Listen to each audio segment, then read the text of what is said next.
Assalamualaikum warahmatullahi wabarakatuh. Halo Sobat Setiap Fakta Kehidupan. Tidak lupa kami sampaikan salam sehat, salam sejahtera, semoga tercurah segala bentuk kebaikan dan juga kita semua dalam lindungannya. Seperti biasa, kita akan berbagi kisah dari yang unik, menarik, sampai bikin nangis. Mari kita simak kisahnya.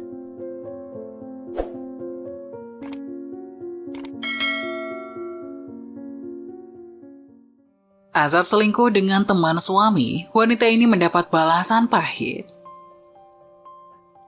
Mencintai seseorang adalah anugerah terindah yang diberikan Tuhan untuk dijaga. Menjadi support system pasangan juga, dan memiliki pasangan yang menjadi support system adalah impian dari semua orang.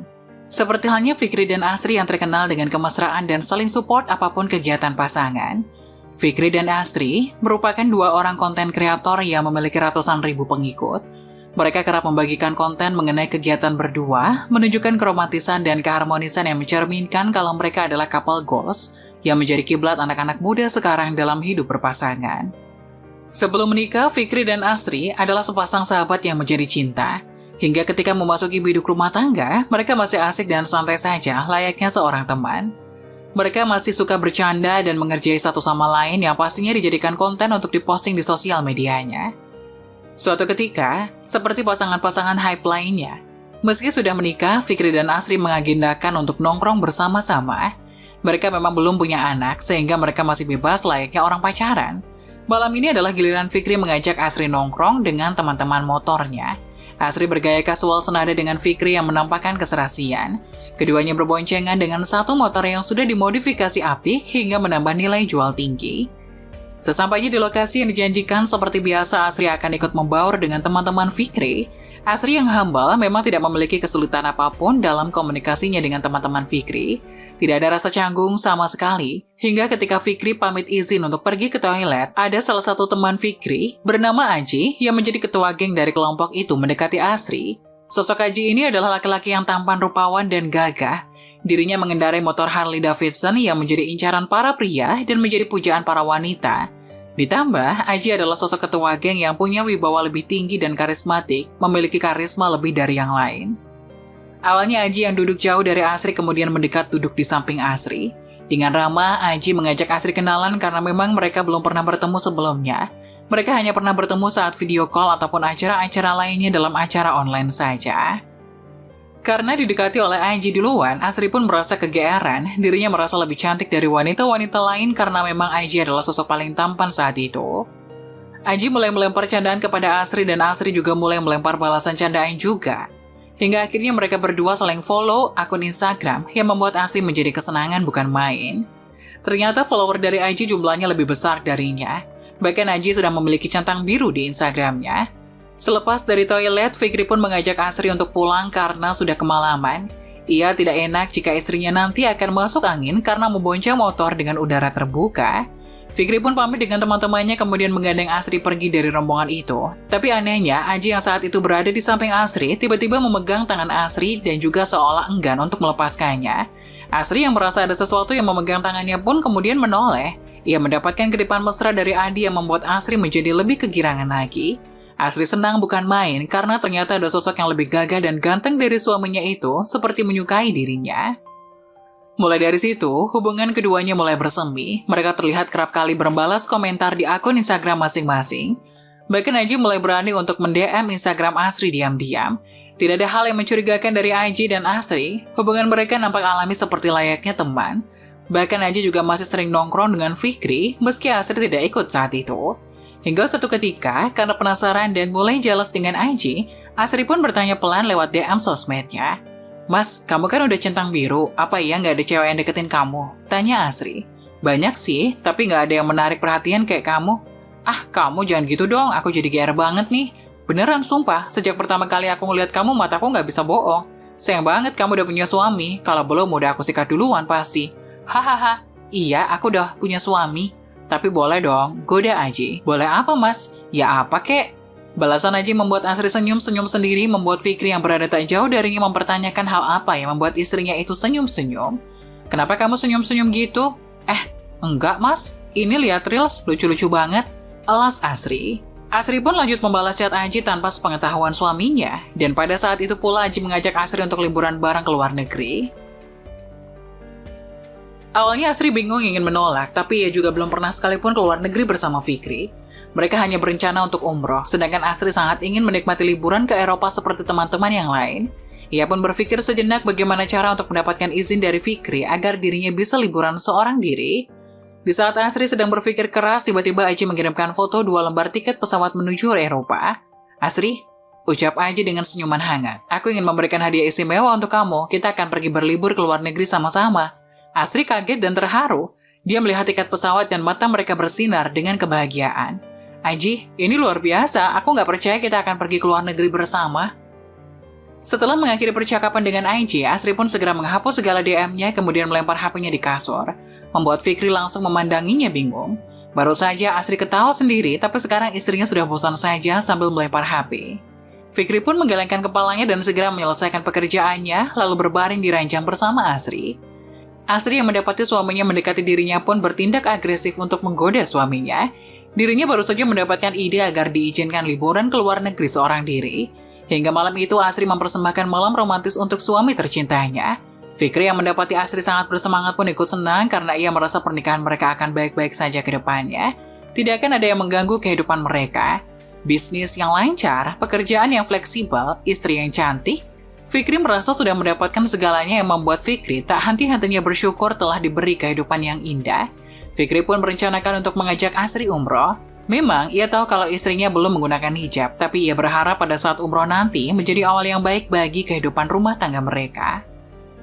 Pagi harinya tidak seperti biasanya, Asri malas-malasan langsung masak makanan kesukaan Fikri. Ia membuatkan kopi panas dan segera menyajikannya di meja makan. Kemudian ia membangunkan Fikri yang masih tertidur di kasur. Fikri yang baru bangun pun sangat kaget dengan perubahan Asri. Tapi ia juga senang karena Asri berubah menjadi lebih positif dan menyenangkan, membuat hari-hari Fikri menjadi bahagia. Hingga tiba saatnya bagi Asri untuk melancarkan aksinya. Dirinya mengutarakan keinginannya kepada Fikri. Dirinya juga terpaksa berbohong bahwa akan pergi ke Eropa bersama temannya yang bernama Cindy. "Mas, aku mau liburan ke luar negeri. Sebentar lagi kita kan umroh, sayang." "Enggak, bukan untuk itu. Jadi kemarin Cindy ngajak aku buat liburan ke Eropa, kayak girls time gitu. Acaranya jalan-jalan, curhat, makan, belanja." "Boleh ya, Mas?" "Oh, jadi ini alasan kamu berubah. Aku janji kok aku bakal berubah jadi lebih baik kalau kamu izinin."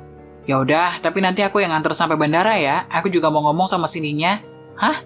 Iya, makasih sayang. Aku cinta kamu." Mendapat persetujuan dari Fikri, Asri senang bukan main. Ia segera menghubungi Aji untuk pemberangkatan nanti. Dan ia juga terpaksa menghubungi Cindy untuk menjemput dan mengantarnya ke bandara. Pokoknya rencana kali ini tidak boleh gagal.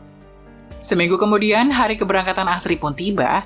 Dan seperti yang dijanjikan, Cindy datang menjemput Asri untuk mengantarnya ke bandara.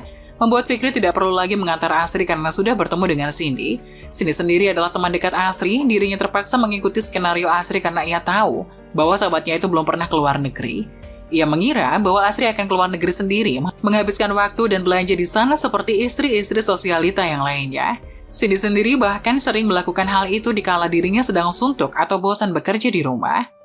Fikri yang bertemu Cindy pun memberikan pesan kepada mereka berdua untuk hati-hati. Ia juga memberikan kartu kreditnya kepada Asri untuk dirinya belanja barang-barang di sana.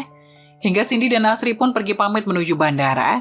Sampai di bandara, Cindy langsung pamit untuk pergi karena ada banyak pekerjaan yang harus diselesaikan. Asri pun mempersilahkan Cindy untuk pergi dan mengucapkan terima kasih padanya.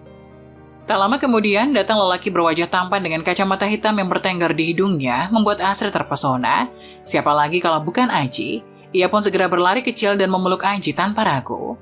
Sesampainya di negara tujuan, Aji langsung menggandeng erat tangan Asri layaknya sepasang kekasih. Asri juga memeluk lengan Aji sambil berjalan.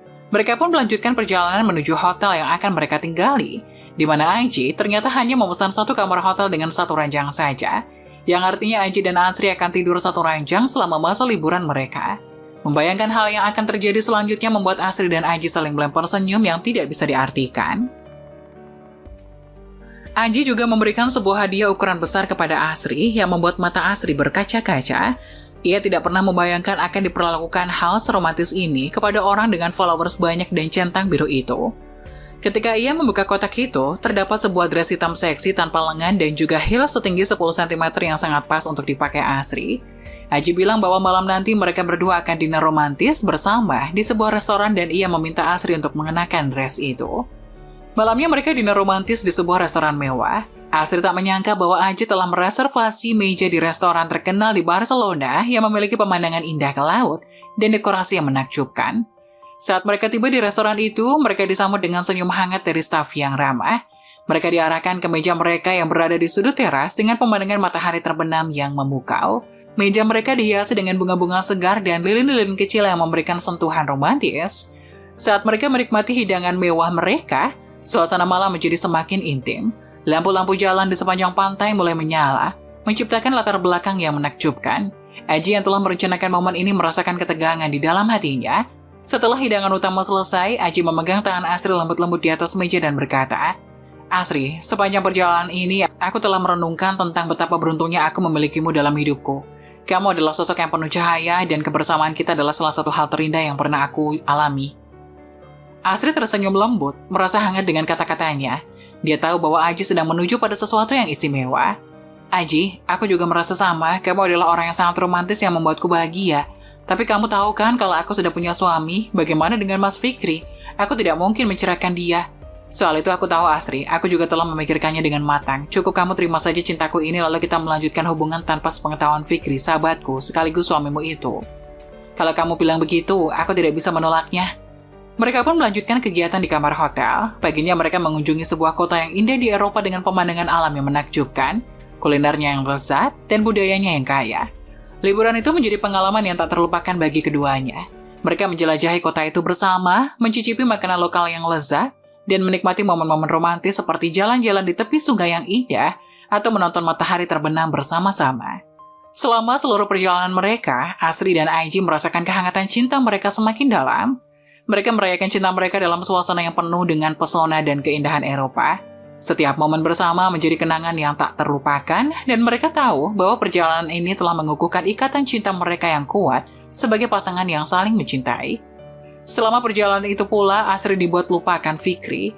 Ia hanya mengabari Fikri sekedarnya saja, kemudian ia melanjutkan kegiatan perselingkuhannya dengan Aji.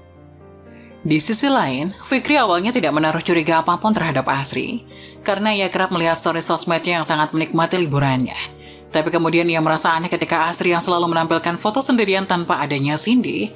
Bahkan dalam video yang diunggahnya, Fikri tidak mendengar celotukan dari Cindy atau bayangan Cindy. Fikri yang mulai curiga pun mencari story milik Cindy. Dan ia dibuat lega karena story Cindy juga menampilkan posisi kota yang sama dengan Asri. Tentu saja itu adalah bagian dari rencana Asri yang meminta Cindy untuk memposting foto-foto yang dikirimnya. Fikri yang merasa lega pun akhirnya melanjutkan melihat berkas dan jadwalnya untuk hari itu. Meskipun ia adalah seorang konten kreator, dirinya juga memiliki banyak bisnis di mana-mana. Mengandalkan nama besarnya membuat Fikri menjadi lebih mudah untuk membangun bisnis. Saat Fikri mengecek jadwal pertemuan di kalendernya, ia merasa kaget. Tanggal dan waktu pertemuan sudah benar, tapi yang membuatnya bingung adalah alamat. Alamat yang tercantum adalah Jalan Merdeka nomor 17 Jakarta, yang merupakan alamat kantor mereka. Tapi Fikri teringat bahwa Cindy itu keluar negeri bersama istrinya, dan Fikri merasa yakin bahwa Cindy masih berada di luar negeri, jadi mengapa pertemuan itu diatur di kantor. Fikri memutuskan untuk menghubungi Cindy melalui pesan teks. "Halo Cindy, aku sudah di kantor, kamu di mana sekarang?" tulisnya dengan cemas. Tidak lama kemudian ponselnya berdering. Fikri melihat nama Cindy di layar dan segera menjawab panggilan tersebut. "Halo, Cindy di seberang telepon."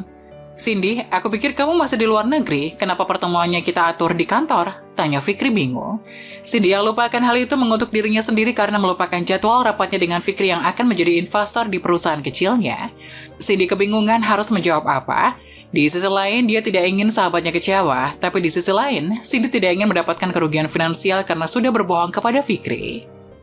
"Kita ketemu dulu aja deh, nanti gue jelasin," kata Cindy pada akhirnya.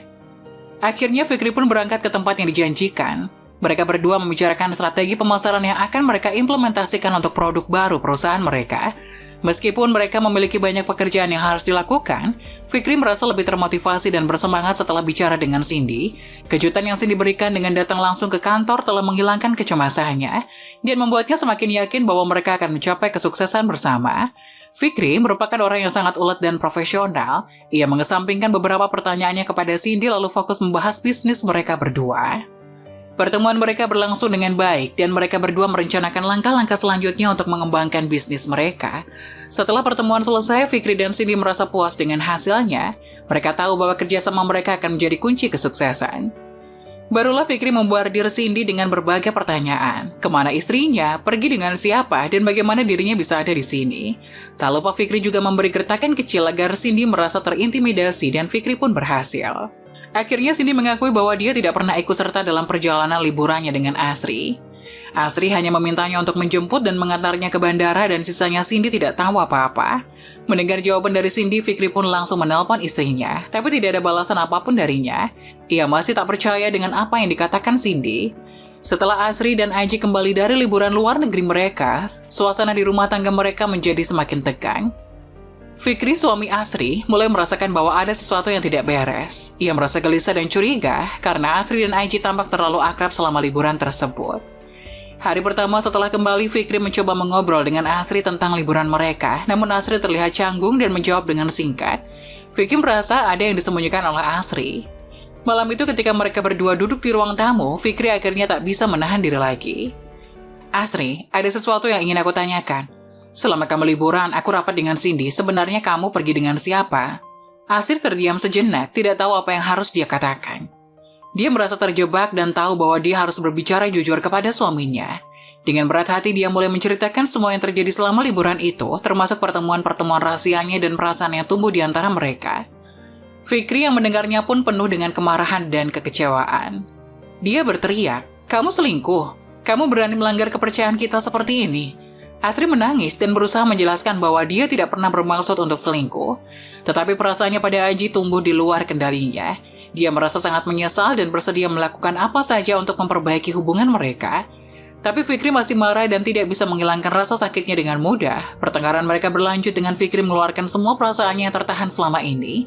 Dia merasa dikhianati dan terluka oleh tindakan Asri.